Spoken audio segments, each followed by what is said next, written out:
Assalamualaikum warahmatullahi wabarakatuh. Salam sejahtera untuk kita semua. Yang terhormat Bapak Aditya Pratama selaku dosen pengampu mata kuliah Bahasa Indonesia. Perkenalkan, nama saya Alfiani Zihar Putri dengan NIM 19060201116. Pada kesempatan kali ini, saya akan memaparkan hasil proposal penelitian bab 1 saya yang berjudul Pengaruh Rasio Keuangan Terhadap Harga Saham pada Perbankan Syariah yang terdaftar di Bursa Efek Indonesia periode 2017 sampai 2021. Memasuki poin pertama, yaitu latar belakang. Indonesia adalah negara yang penduduknya mayoritas beragama Islam. Dengan demikian, potensi untuk pertumbuhan industri keuangan syariah seharusnya sangat besar. Namun, menurut Bapak Slamet Edi Purnomo selaku Deputi Komisioner Pengawas Perbankan 3 OJK, jika dilihat dari pangsa pasar syariah, perbankan syariah justru dinilai masih cukup rendah, apalagi dalam industri keuangan. Hal ini terjadi karena rendahnya tingkat literasi dan inklusi keuangan, karena masyarakat ini beranggapan bahwa ekonomi dan keuangan syariah itu hanya dilakukan oleh orang-orang yang beragama Islam dan untuk orang-orang tua saja. Selain itu, masyarakat juga mengira bahwa produk keuangan syariah itu sama dengan produk pada keuangan konvensional, hanya diganti istilah dan penamaannya saja. Misalnya deposito diubah menjadi mudorobah dan istilah pembiayaan menjadi murabahah. Oleh karena itu, Indonesia membutuhkan bank syariah untuk mengubah pola pikir dari masyarakat tersebut. Salah satu instrumen yang paling populer di pasar keuangan adalah saham. Harga pasar saham merupakan ukuran indeks prestasi perusahaan, yaitu untuk mengukur seberapa jauh manajemen telah berhasil mengelola perusahaan atas nama pemegang saham. Dengan demikian, harga saham menjadi indikator dari perusahaan, yaitu meningkatkan kekayaan pemegang saham yang merupakan tujuan perusahaan secara umum. Harga saham juga dapat berubah-ubah. Perubahan ini dipengaruhi oleh banyaknya permintaan dan penawaran saham. Penerbitan saham oleh perusahaan adalah cara utama untuk meningkatkan modal bisnis agar memperoleh suntikan dana dari investor untuk keperluan ekspansi bisnis tersebut. Oleh karena itu, banyak perusahaan yang menjual beberapa lembar saham tersebut agar mendapatkan pendanaan jangka panjang dari investor. Besaran investasi ini yang menjadi indikator dari kinerja keuangan. Para investor bisa mengukur indikator tersebut dengan menganalisis laporan keuangan untuk menentukan keputusan berinvestasi. Rasio keuangan yang saya ukur pada penelitian kali ini adalah current ratio, return on asset, dan debt to equity ratio. Penelitian terdahulu mengenai pengaruh rasio keuangan terhadap harga saham telah menyimpulkan hasil yang berbeda-beda. Menurut Satria dan Putri, tahun 2021 menyatakan bahwa return on asset, current ratio, dan debt equity ratio jika dilihat secara parsial tidak berpengaruh signifikan terhadap harga saham di perbankan syariah.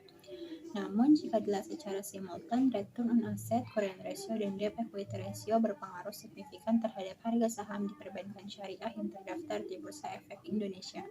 Sedangkan menurut Menang et al. Tahun 2022 memberikan kesimpulan bahwa debt equity ratio pada penelitian ini tidak memberikan pengaruh secara signifikan terhadap harga saham pada perusahaan makanan dan minuman.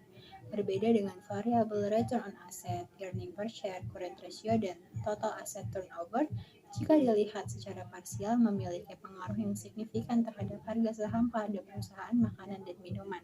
Tetapi jika penelitian ini dilihat secara simultan, return on asset, debt equity ratio, earning per share, current ratio, dan total asset turnover memiliki pengaruh terhadap harga saham pada perusahaan makanan dan minuman di Bursa Efek Indonesia periode 2015 sampai 2019. Berdasarkan latar belakang yang telah dipaparkan dan hasil penelitian terdahulu, maka dari itu saya tertarik untuk melakukan penelitian dengan judul Pengaruh Rasio Keuangan Terhadap Harga Saham pada Perbankan Syariah yang terdaftar di Bursa Efek Indonesia periode 2017 sampai 2021. Batasan masalah penelitian ini adalah rasio keuangan yang terdiri dari current ratio, return on asset, dan debt to equity ratio terhadap harga saham perbankan syariah yang terdaftar di Bursa Efek Indonesia periode 2017 sampai 2021. Maka dari itu dapat dirumuskan beberapa masalah yang akan diteliti, yaitu pertama, apakah terdapat pengaruh antara current ratio terhadap harga saham? Yang kedua, apakah terdapat pengaruh antara return on asset terhadap harga saham? Yang ketiga, apakah terdapat pengaruh antara debt to equity ratio terhadap harga saham? Dan yang terakhir, apakah terdapat pengaruh secara simultan antara current ratio, return on asset, dan debt to equity ratio terhadap harga saham? Dari latar belakang dan rumusan masalah yang telah dijelaskan, maka tujuan penelitian ini adalah yang pertama, untuk mengetahui apakah current ratio berpengaruh terhadap harga saham pada perbankan syariah yang terdaftar di Bursa Efek Indonesia periode 2017 sampai 2021. Yang kedua, untuk mengetahui apakah return on asset berpengaruh terhadap harga saham pada perbankan syariah yang terdaftar di Bursa Efek Indonesia periode 2017 sampai 2021. Yang ketiga, untuk mengetahui apakah debt to equity ratio berpengaruh terhadap harga saham pada perbankan syariah yang terdaftar di Bursa Efek Indonesia periode 2017 sampai 2021. Dan yang terakhir, untuk mengetahui apakah current ratio, return on asset, dan debt to equity ratio berpengaruh secara simultan atau bersama-sama terhadap harga saham pada perbankan syariah yang terdaftar di Bursa Efek Indonesia periode 2017 sampai 2021. Manfaat penelitian yang saya lakukan terbagi menjadi dua, yaitu manfaat secara teoritis dan praktis. Pertama, manfaat teoritis. Diharapkan hasil penelitian ini dapat menjadi rujukan untuk pengembangan ilmu pengetahuan yang berkaitan dengan rasio keuangan, dan juga diharapkan dapat bermanfaat dan menjadi sumber referensi untuk melakukan penelitian selanjutnya, dan bagi peneliti lain dapat dijadikan bahan perbandingan. Yang kedua, manfaat praktis. Ada beberapa manfaat praktis dari penelitian ini, yaitu pertama, manfaat bagi peneliti sendiri, yaitu penelitian ini diharapkan berguna untuk menambah dan mengembangkan pengetahuan mengenai teori dan praktek yang sebenarnya dari rasio keuangan. Yang kedua, ada manfaat bagi investor dan calon investor nanti. Hasil penelitian ini dapat dimanfaatkan dan memberikan gambaran bila memasuki pasar modal, serta sebagai bahan pertimbangan dan pemikiran dalam melakukan investasi di pasar modal.